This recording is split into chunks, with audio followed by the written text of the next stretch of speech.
এই দোয়াটি 11 বার পাঠ করে আপনার নিজের শরীরে ফু দিন।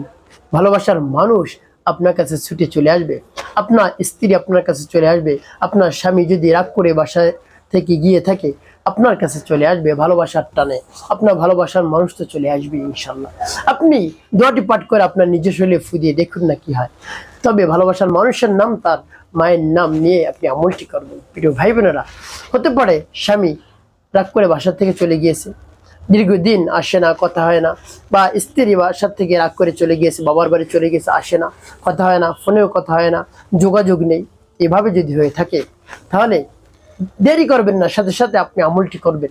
আপনি অস্থির হয়ে পড়েছেন, একজন অপরজনকে ছাড়া কোনোভাবেই থাকতে পারছেন না, দুশ্চিন্তার মধ্যে পড়ে গিয়েছেন, পেরেশানির মধ্যে পড়ে গিয়েছেন, আর পেরেশানিগ্রস্ত আপনার হতে হবে না।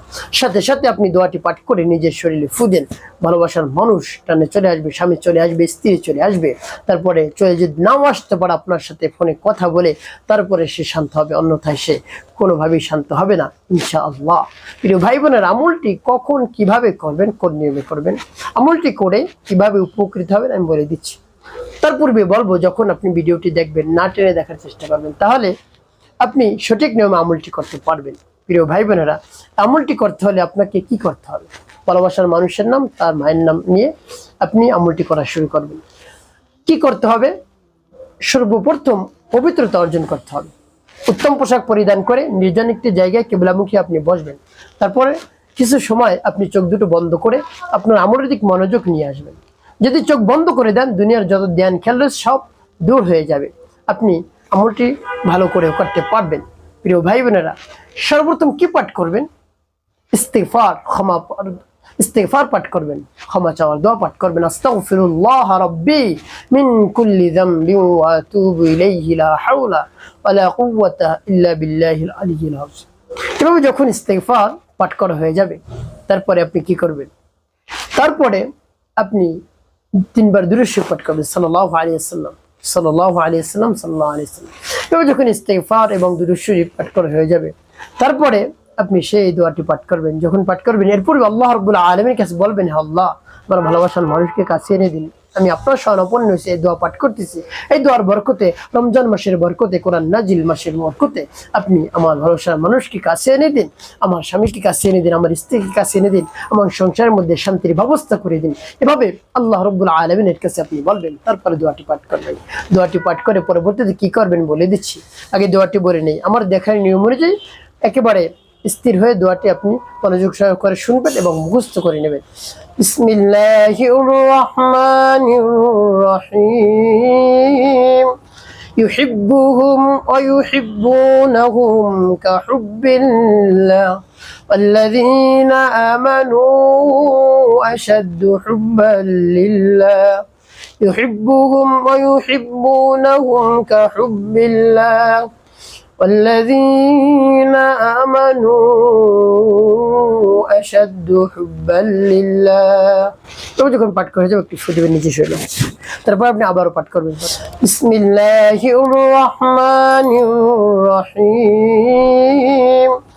يحبهم ويحبونهم كحب الله والذين آمنوا أشد حبا لله يحبهم ويحبونهم كحب الله والذين آمنوا أشد حبا لله। তারপর আপনি মনে দরদ নিয়ে আবার পাঠ করবেন। বিসমিল্লাহির রহমানির রহিম। يحبهم ويحبونهم كحب الله والذين آمنوا أشد حبا لله يحبهم ويحبونهم كحب الله والذين آمنوا أشد حبا لله। পাঠ করে সবার প্রিয় ভাই কতবার? তবে গুনে গুনে 11 বার পাঠ করে ফু দিবেন 11টি।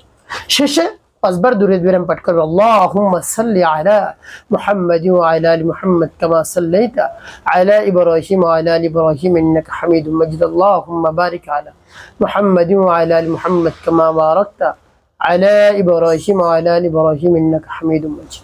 اللهم صل على محمد وعلى آل محمد كما صليت على إبراهيم وعلى آل إبراهيم إنك حميد مجيد. اللهم بارك على محمد وعلى آل محمد كما باركت على إبراهيم وعلى آل إبراهيم إنك حميد مجيد.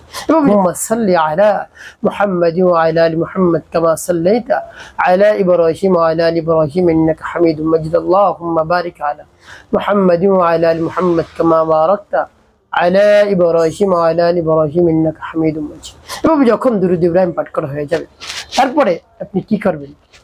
আপনি দুটো ফু দেবেন। আপনার আমলটি করা শেষ। ওই স্থানে বসে আল্লাহ রাব্বুল আলামিনের কাছে দোয়া দরখাস্ত করবেন, আল্লাহ আমার ভালোবাসার মানুষকে কাছে এনে দিন। এই পবিত্র রমজানের বরকতে আপনি আমার স্বামীকে কাছে এনে দিন, আমার স্ত্রীকে কাছে এনে দিন। তাকে ছাড়া থাকতেই পারছি না, আর ঝগড়া লাগাবো না, ভাবে আমরা ঝগড়া ফাসাদ করবো না। আল্লাহ আমার স্ত্রীকে কাছে এনে দিন, স্বামীকে কাছে এনে দিন।